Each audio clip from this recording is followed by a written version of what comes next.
Pense aí com você. Você mente? Você mente coisas grandes? Ou você mente uma mentirinha inofensiva? Você mente para se defender? Ou você mente para sair bem na fita? Quais serão as consequências da mentira? Hoje, no livro Orientação da Criança, capítulo 28, vamos estudar sobre sinceridade e veracidade. O que o Espírito de Profecias tem para nos dizer sobre isso? Hoje, vamos aprender um pouquinho sobre o que Deus quer falar com a gente sobre isso. O 9º mandamento fala: não dirás falso testemunho contra o teu próximo. Este mandamento é bem amplo. Ele está falando de infidelidade, está falando de calúnia, de fofoca, de negação. Foi o caso que aconteceu com Pedro. Pedro negou Jesus. Falsidade, mentirinhas, palavras vãs. Então, nós temos que ter a preocupação de cuidar das nossas palavras, do que sai da nossa boca. E também não é nem só do que sai da nossa boca. Às vezes, nosso comportamento fala sem precisarmos abrir a boca. Você percebe que a pessoa, às vezes, não está falando a verdade através de um olhar, através de um gesto que ela tem, que ela faz, através de uma expressão, de um comportamento de mão, de um jogo de cabeça. E aí vai. Nós temos algumas histórias na Bíblia que falam sobre mentira. São várias histórias. Gease era o auxiliar do profeta Eliseu. Quando Naamã foi procurar Eliseu para ser curado da lepra, ao ser curado, ao retornar do Rio Jordão, que ele se banhou e ficou curado, ele queria dar presentes a Eliseu, e Eliseu não aceitou, porque queria reverenciar a palavra de queria reverenciar a Deus, para que Naamã percebesse que existia um Deus superior, que poderia curar todas as coisas, não precisava de pagamento. Então, Naamã foi embora, mas Gease ficou com aquele sentimento de perda, que ele não admitiu que Naamã fosse embora sem deixar nada. Então, ele correu, foi atrás de Naamã e inventou uma mentira. Disse que tinha chegado uma visita e o profeta Eliseu queria algumas coisas para doar essa visita. E todo satisfeito, Naamã deu os objetos. Quando ele voltou para casa, ele escondeu e Eliseu perguntou: onde você estava, Gease? E Eliseu disse que sabia que ele tinha ido lá. Também tem Ananias e Safira. Os dois venderam uma terra. Era a época em que os discípulos estavam vivendo em sociedade e tudo que tinham eles vendiam e dividiam. Mas isso de comum acordo. Cada um fazia isso de comum acordo. Então, eles venderam terreno. Em casa, eles decidiram dizer que o terreno tinha sido um menor valor e esconderam parte do dinheiro. Os dois também tiveram consequências com relação a isso. Os dois morreram. Tem Jacó e Rebeca, né? A Rebeca é a mãe de Jacó, ajudou a Jacó a enganar o pai, Isaac, e enganar também seu irmão por causa da primogenitura. Aí tem Pedro, tem o pecado de Acã. Eu não vou entrar mais em detalhes com relação a isso. Vou só aqui passar, dizer quais foram as consequências. A consequência de Gease, que ele sofreu, está lá em 2 Reis 5:27. Está escrito assim: portanto, a lepra de Naamã se apegará a ti e à tua descendência para sempre. Então, saiu de diante dele leproso, branco como a neve. Observe que o pecado que Gease cometeu não ficou só para ele, as consequências foram para a família toda a descendência de Gease ia ser leprosa. Ananias e Safira, os dois morreram, está lá em Atos 5, de 5 a 10. Eu coloquei só um pequeno trecho aqui, ó. E Ananias, ouvindo essas palavras, caiu e expirou. E logo, aí vem falar agora da esposa dele, Safira. E logo caiu aos seus pés e expirou. E entrando os moços, acharam-na morta e a sepultaram junto do seu marido. Está lá em Atos 5:10, a história dos dois, as consequências para Jacó e Rebeca. Rebeca ficou sem os dois filhos, tanto sem Esaú e tanto como sem Jacó. Jacó precisou fugir, porque Esaú queria matá-lo.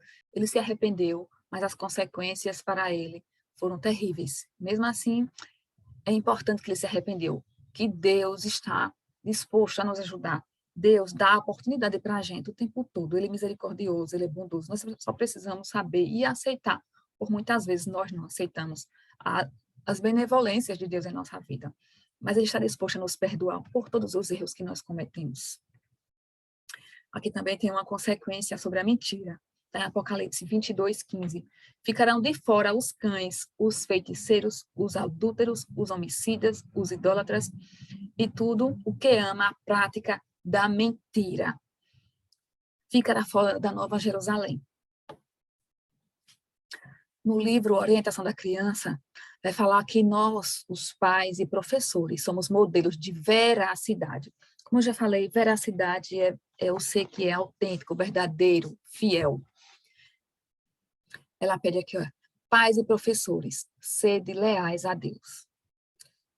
Por mais desagradável que possa parecer na ocasião, mostrem vossas maneiras, vossas palavras e vossas obras, integridade à vista de um Deus santo. Você não vai ser leal, íntegro, verdadeiro para outra pessoa. Você está sendo para Deus. Você está honrando a Deus com sua verdade.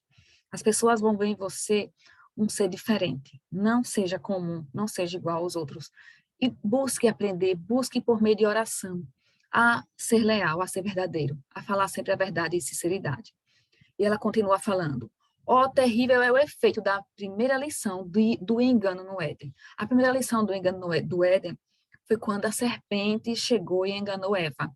O efeito foi o pecado, a morte. E até hoje nós sofremos esse efeito do engano. Nunca permitais que vossos filhos tenham qualquer coisa que se pareça com desculpa para dizer mamãe não diz a verdade, papai não diz a verdade. Ao serem julgados nas cortes celestiais, far-se-á o registro contra vosso nome. Enganador, o que coloque no meu ou no seu nome? A palavra enganador. Não se pode esperar que as crianças sejam totalmente inocentes. Às vezes as crianças não são inocentes, mas vai depender da nossa conduta. Se nós percebermos que a criança está querendo enganar, a gente tem que orientar a falar, a ser, a agir da forma correta. Cabe a nós, pais, que somos maioridade, que temos responsabilidade sobre elas, orientá-las. Jamais mentir. Eu deixei aqui um marcadinho, que lá em João 8:44 fala de onde vem a mentira, qual é a origem da mentira. E ele diz que o pai da mentira é Satanás, que começou lá no céu. Nós não queremos nos parecer com Satanás, nós queremos parecer com Deus. Então, a gente precisa tomar cuidado com nossa conduta. E ela continua falando aqui, os pais devem ser modelos de veracidade. Veracidade é de quê? É certeza, verdade, integridade, fidelidade. Pois essa é a lição diária que deve ser inculcada no coração da criança. Essa palavra inculcada, a Ellen White sempre revela ela, fala, refere-se a ela. Inculcar é gravar, é escrever nas tábuas de pedra, como Deus escreveu os 10 mandamentos nas tábuas de pedra, que nunca mais iriam sair. Então, inculcar no coração da criança é fazer com que ela perceba que isso tem que ser levado adiante, à frente, que não é brincadeira, ela tem que ser verdadeira, honesta, onde ele estiver, fazendo o que estiver, mesmo que isso seja dolorido. Mas deve começar conosco, que somos pais, nós somos os exemplos, elas vão ver isso em nós. Às vezes nós nem precisamos falar, mas a criança ou outra pessoa já percebe quando nós estamos falando a verdade ou não, não é mesmo? Princípios firmes devem governar os pais em todos os negócios da vida, especialmente na educação e no preparo dos filhos. Até a criança se dará a conhecer pelas suas ações e a sua obra. Até a criança se dará a conhecer por suas ações, se sua obra for pura e reta. Isso está escrito lá em Provérbios 20:11. Tem outros provérbios também que falam sobre a mentira, Provérbios 6:16-19, Provérbios 22:12, fala dos lábios mentirosos. Não coloquei aqui para não ficar muito longo, mas você pode procurar na Bíblia esses provérbios e estudar mais sobre a importância da nossa palavra ser verdadeira. Os traços de caráter assim alimentados, né, daquela mãe que não é verdadeira, honesta, podem tornar-se tão persistentes que mentir seja tão natural como respirar. A falsidade será tomada por sinceridade e verdade. Não sei se você já conviveu com alguém que você não sabe se ela está falando a verdade ou se ela está falando a mentira, porque Ou então ela transforma aquela situação que é uma mentira em uma verdade, porque ela fala com muita convicção. Que a gente possa orientar nossos filhos da forma correta. Ela diz mais aqui, ó, pais, nunca mentir, nem dizer uma inverdade por preceito ou por exemplo. Se quiserdes que vossos filhos sejam fiéis, sede fiéis vós mesmos, sede retos e firmes. Nem mesmo a menor mentira deve ser permitida. Se a mãe está acostumada a mentir e a não ser veraz, a criança segue seu exemplo. Palavras ásperas encorajam a falsidade. Isso aqui é bem importante, é a forma como a gente lida com os nossos filhos na hora que eles cometem um erro sem querer, quebram um objeto, derruba algo, derrama. A forma como a gente vai falar vai definir se a criança vai continuar falando a verdade para a gente ou se ela vai esconder. Ela fala aqui, não fiqueis impacientes com vossos filhos quando esses errarem. Quando os corrigirem, não faleis abrupta e asperamente. Isso os confunde, fazendo com que continuem tendo medo de dizer a verdade. Então, às vezes, a gente briga com o nosso filho quando a gente pergunta sobre algo e quer que ele fale a verdade. Quando ele fala a verdade, a gente briga.